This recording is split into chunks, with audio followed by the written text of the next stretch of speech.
Muy buenas tardes, doctora. Mi nombre es Arlene Nicoleda Rodas. Estoy aquí para hacer la representación de la presentación de los ácidos nucleicos. Bueno, para comenzar empezaremos con la introducción.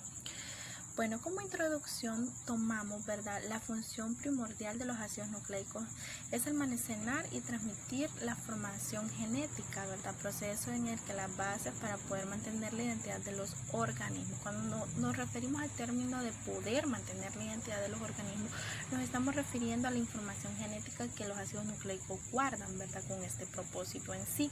Existen dos tipos de ácidos nucleicos que serían los ácidos ribonucleicos, el ARN, y los ácidos desoxirribonucleicos, el ADN, que se encuentran en los tipos de células tanto animales como vegetales o bacterias. Solamente los virus carecen de esta disponibilidad de los dos, ¿verdad? Entonces quiere decir que todos los seres vivos contamos con los ácidos nucleicos menos los virus, ¿verdad? Los virus son los únicos que carecen de los ácidos nucleicos por razones obvias y relevantes. Tenemos como siguiente punto la definición de los ácidos nucleicos. Bueno, los ácidos nucleicos son portadores de información celular que determinan las características hereditarias de todos los seres vivos. Cuando nos referimos a determinación de características hereditarias, esto es debido al almacenamiento de la información genética en los ácidos nucleicos, ¿verdad? Que en sí es el propósito principal o primordial de los ácidos nucleicos. Los ácidos nucleicos, como ser el ADN y el ARN, trabajan en equipo para almacenar y transmitir los genes y las instrucciones para determinar las funciones de las proteínas vitales. Cuando nos estamos refiriendo a trabajar en equipo, quiere decir que van en conjunto, no pueden trabajar el uno primero y el otro después. Transmitir genes quiere decir que es la transmisión de los genes, ¿verdad? Y de su información genética de generación en generación. Este es el propósito primordial, como dije anteriormente. Tenemos la definición de nucleótido. Bueno, un nucleótido es un compuesto químico orgánico fundamental de los ácidos nucleicos, constituido por una base nitrogenada, un azúcar y una molécula de ácido fosfórico. Bueno, los nucleótidos son monómeros de los ácidos nucleicos, el ADN y el ARN.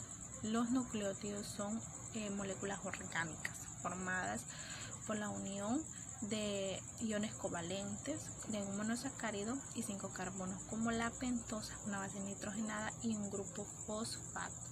Tenemos también cómo está compuesto cada nucleótido. Bueno, un nucleótido está compuesto por una molécula de azúcar, por un grupo fosfato y una base nitrogenada. Las bases del ADN son la adenina, la citosina, la guanina y la tiamina. El ARN consta con una determinación muy particular, ya que la base del uracilo ocupa el lugar de la tiamina. Esto quiere decir que el uracilo viene a sustituir la tiamina en lo que es el ARN, ya haciendo mención que el uracilo ya la tiamina ya no ocupa lugar o espacio en lo que es el ARN. Tenemos también cómo se unen los nucleótidos. Bueno, los nucleótidos se unen entre sí. La adenina con tiamina, la guanina con citosina mediante enlaces químicos y forman pares, ¿verdad?, de base que conectan entre las cadenas del ADN. Cuando nos referimos al término de que se unen entre sí, quiere decir que no existen pares de 3, no existen mayoritarios, ¿verdad?, a 2. Quiere decir que son pares de 2 únicamente.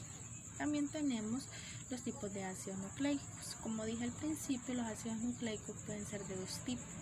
Los ácidos desoxirribonucleicos, que es el ADN, y el ácido ribonucleico, el ARN.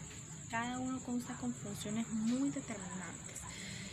Uno se distingue del otro por sus funciones químicas. Bueno, mientras que uno sirve de conector de información genética, que en este caso sería el ADN, el otro sirve para materializar sus instrucciones, en este caso sería el ARN. Pero a pesar de que sus funciones son diferentes, trabajan en conjunto porque generan un solo propósito o una sola finalidad en este caso, ¿verdad? Para finalizar, tenemos los tipos de base nitrogenada. Bueno, las bases nitrogenadas tienen una o dos estructuras químicas que contienen átomos de carbono y nitrógeno y tienen carácter básico. Las bases nitrogenadas se generan, ¿verdad?, mediante cada uno de los ácidos nucleicos.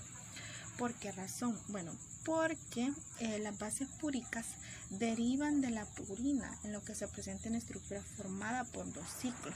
Las más importantes son la adenina, la guanina, y las bases pirimídicas derivan de la pirimidina, por lo que representan un solo ciclo. Las más importantes son la citosina, la timina y el uracilo.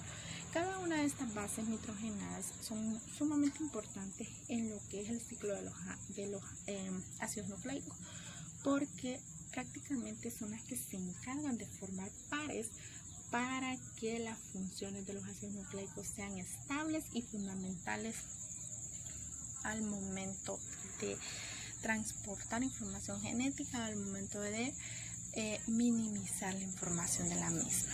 Bueno, esto ha sido todo de mi parte.